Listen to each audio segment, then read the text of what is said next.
राजाओं का पहला ग्रंथ अध्याय 10। शेबा की रानी का आगमन। शेबा की रानी ने सुलेमान की कीर्ति के विषय में सुना था और वह पहेलियां द्वारा उसकी परीक्षा लेने आई।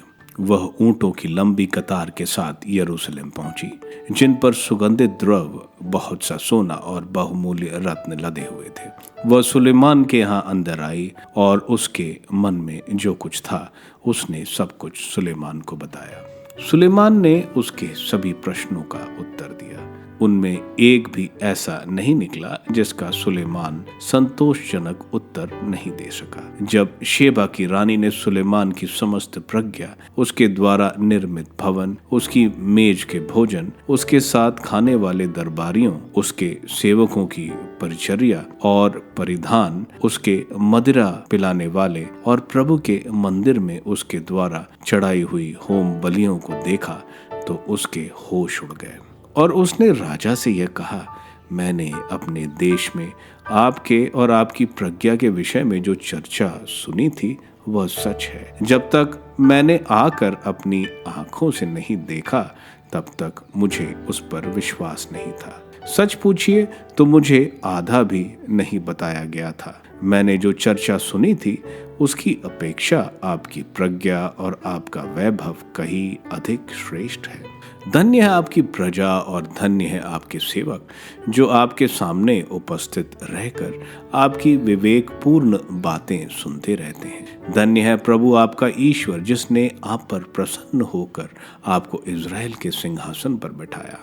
इज़राइल के प्रति उसका प्रेम चिरस्थायी है, इसलिए उसने न्याय और धार्मिकता बनाए रखने के लिए आपको राजा के रूप में नियुक्त किया है। उसने राजा को 120 मन सोना, बहुत अधिक सुगंधित द्रव्य और बहुमूल्य रत्न प्रदान किए। शेबा की रानी ने जितना सुगंधित द्रव्य सुलेमान को दिया उतना फिर कभी नहीं लाया गया। ओफीर से सोना लाने वाले हिराम के जहाज ओफीर से बहुत सा चंदन और मणियां भी लाते थे। राजा ने चंदन से प्रभु के मंदिर और राजमहल के लिए छोटे छोटे खंबे और गायकों के लिए सितार और सारंगियां बनवाई। उस समय जितना चंदन लाया गया था उतना ना कभी पहले लाया गया और ना कभी बाद में। राजा सुलेमान ने शेबा की रानी को वह सब कुछ दिया जो वह चाहती थी और जिसके लिए उसने इच्छा प्रकट की। उसने इसके अतिरिक्त अपनी ओर से उसे उदारतापूर्वक और भी बहुत कुछ दे दिया। इसके बाद वह चली गई और अपने दल बल के साथ अपने देश लौट गई। सुलेमान का धन वैभव, उस सोने की वजन जो प्रतिवर्ष सुलेमान के यहाँ लाया जाता था 666 मन था।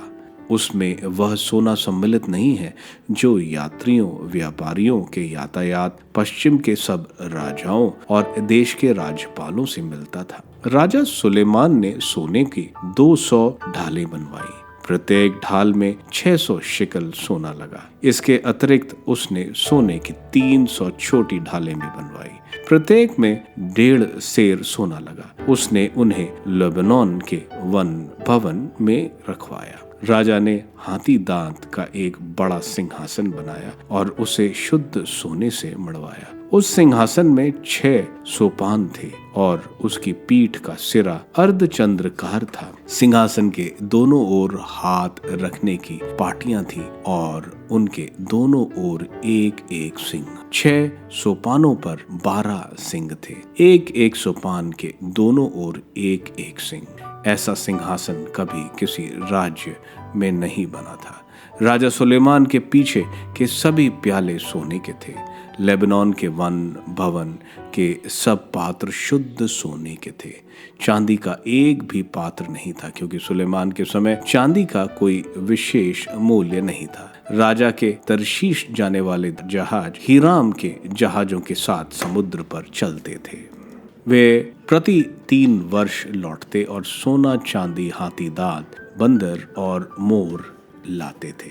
सुलेमान के रथ और घुड़सवार। इस प्रकार राजा सुलेमान धन संपत्ति और विवेक में पृथ्वी के सभी राजाओं में श्रेष्ठ था। ईश्वर द्वारा प्रदत्त सुलेमान की प्रज्ञा सुनने के लिए सारे संसार के लोग उसके पास आया करते थे। उनमें प्रत्येक व्यक्ति प्रतिवर्ष भेंट लाता था। चांदी और सोने के पात्र, वस्त्र, अस्त्र शस्त्र, कांदरस, घोड़े और खच्चर। सुलेमान के बहुत से रथ और घुड़सवार थे, 1400 रथ और 12,000 घुड़सवार। वह उन्हें रक्षक नगरों और अपने पास यरूशलेम में रखता था। राजा ने यरूशलेम में चांदी को पत्थर जैसा सस्ता बना दिया और देवदार को निचले प्रदेश में पाए जाने वाले गूलर जैसा प्रचुर। सुलेमान के लिए मिस्र और कुएं से घोड़े लाए जाते थे। राजा के व्यापारी दाम देकर उन्हें कुएं से खरीद लाते थे। मिस्र में लाए जाने वाले रथ का मूल्य 600 शेकल था और घोड़ों का चांदी के 150 शेकल। सभी हिती और अरामी राजा भी सुलेमान के व्यापारियों द्वारा वहां से रथ और घोड़े खरीदते थे।